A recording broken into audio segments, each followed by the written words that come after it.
Hey, it's Christina from Proven Winners ColorChoice Shrubs, and today I wanted to focus on patio plantings and how to make the most of this space outdoors with your plants.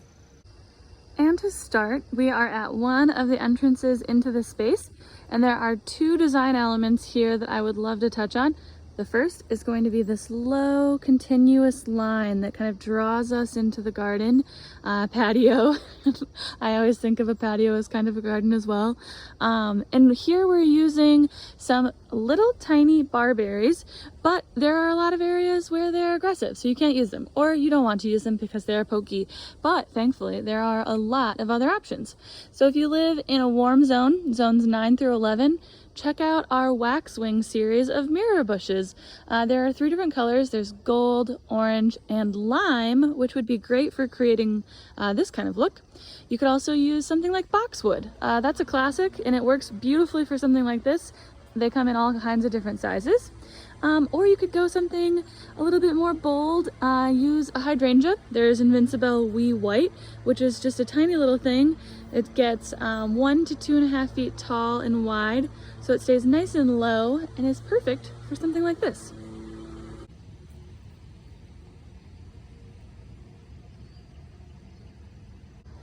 And the second design element that I wanted to mention about this entryway is the anchor plants that are used here. So there are some really beautiful panicle hydrangeas that kind of just dot the areas that pull you into the garden, help establish the space. One right next to the entrance, one right here next to the bar. There are some next to the stairs over here, and over deeper into the patio area where there are some other stairs.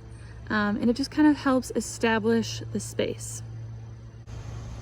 And when it comes to anchor plants, we used hydrangeas here, but you did not have to. Use whatever you like best. It's to set the scene in your space. So if you like evergreens that provide that sense of kind of foundation and security, use those. There are so many: junipers, fall cypress, arborvitae. You could also use a different flowering shrub. Roses of Sharon, lilacs, if that's when you use your garden the most. The sky is the limit. Time to talk color palette. Okay, so if you choose just 3 colors for your garden to focus around, the space will feel super cohesive. So we chose lime, pink, and cream. Essentially, these hydrangeas are carrying that show. A lot of them start out with that beautiful limey color. They will age to that cream and finish the season pink. So filling in the colors around them with the spirea and the barberry really helps give the cohesive look that we were going for. And I know what you might be thinking. Just 3 colors? I myself am guilty of having a Skittles garden. Essentially, every color under the rainbow. I cannot choose. I just pack it full of all of my favorite plants and go from there. But for a patio space, it is a good idea to choose just a simple color palette and stick within that because it'll feel a lot less busy and you'll be able to relax in that space. And next, you're going to want to consider the boundary. This is how you're going to make the space feel more cozy. It's going to feel like a destination if you surround the entire thing with kind of like a hedge. It can also be a mixed planting. We decided to go with just a solid planting of double play doozy spirea just because it is so amazing. It starts flowering in the late spring. I feel like I showed some videos of that, so you might remember seeing it in spring. And here it is, still in the fall, looking so glorious. I love its new growth.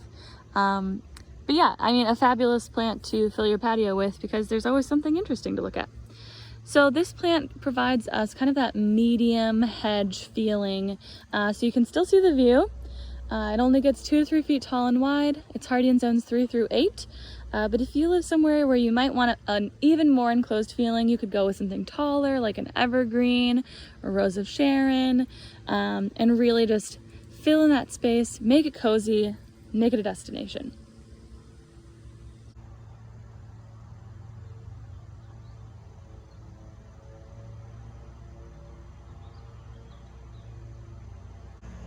And here is a lovely example of a tall border plant that would give you a lot of interest and still kind of create that sense of privacy and space.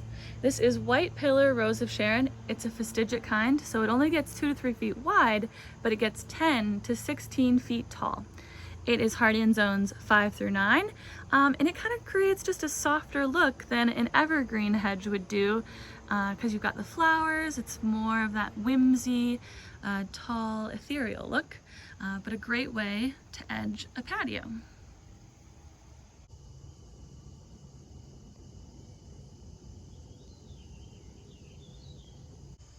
And that is it for the day.